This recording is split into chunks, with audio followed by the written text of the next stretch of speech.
I'm Jamie from the Guitar Store in Southampton, here for another kitchen table guitar repair section. Now this week we're going to be looking at truss rods. Now all electric and acoustic guitars, pretty much with the exception of a few, have a truss rod.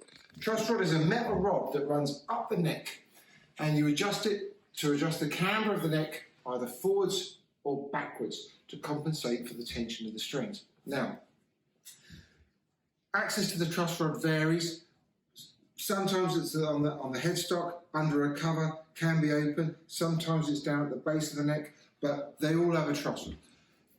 In an ideal world, the neck should have a very slight forward bow.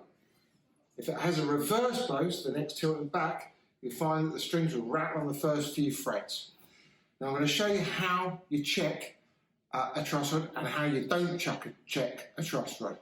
Firstly, you do not check a truss rod like that. You do not check a truss rod like that because gravity is having an effect on it.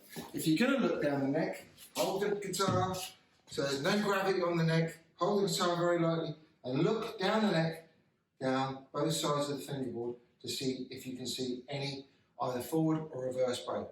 But the most simplest and most efficient way of checking the truss rod for relief is to use the string as a plumb line. So what you do, you fret the string at the very first fret and you fret the string at the very last fret and then you see if there's movement on the string. Now looking down, we need to be looking at about the 8th or 9th fret.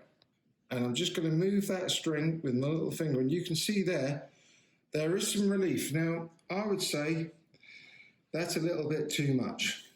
If there's no relief, I'll pull the neck back and you'll see what happens when there's no relief. The string doesn't move at all. But if there's a little bit of relief, you'll see the string just moving down onto the frets. Now, if you're going to be accurate about it, you need to look up the spec of your guitar. You have to find out the radius of your fingerboard. And you need a set of feeler gauges, but you know, this is a kitchen table repair, so we're just going to do it roughly. If you want it done very accurately, I'd always recommend taking it to a luthier. But right now, we're going to make this adjustment. We're going to tighten the neck to make the neck straighter. So the next thing we're going to need is an Allen key. It's very important you get the right size Allen key. If you've got any doubts about the size of the Allen key, don't use it. If you round off the Allen key bolt in the neck, then it will ruin your guitar and it will be a very expensive job replacing the truss rod. So I'm going to locate the Allen key into the truss rod, and what I'm going to do, if you watch, I'm going to give it not even a quarter of a turn, like an 1/8 of a turn, and then I'm going to tune the guitar because in tightening the neck we probably pulled the strings sharp. So I'm now going to retune the guitar.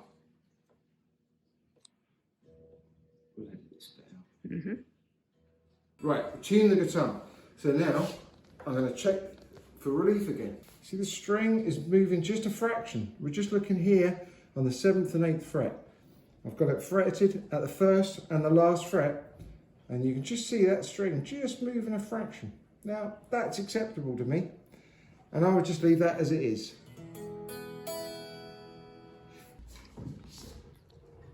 Just a couple of things to remember when adjusting a truss rod. Make little adjustments, retune and check. Small adjustment, tune and check. You don't want to put any more than half a turn in either direction on the truss rod. If you start adjusting more than that, seek professional advice. That's it for this week from Jamie's Kitchen Table Workshop. These are not meant to be teaching you how to be a guitar luthier, just get you out of a tight fix if you can't get to a workshop. If you get any questions, please give me an email and I'll help you as much as I can. Thanks for watching. Bye-bye.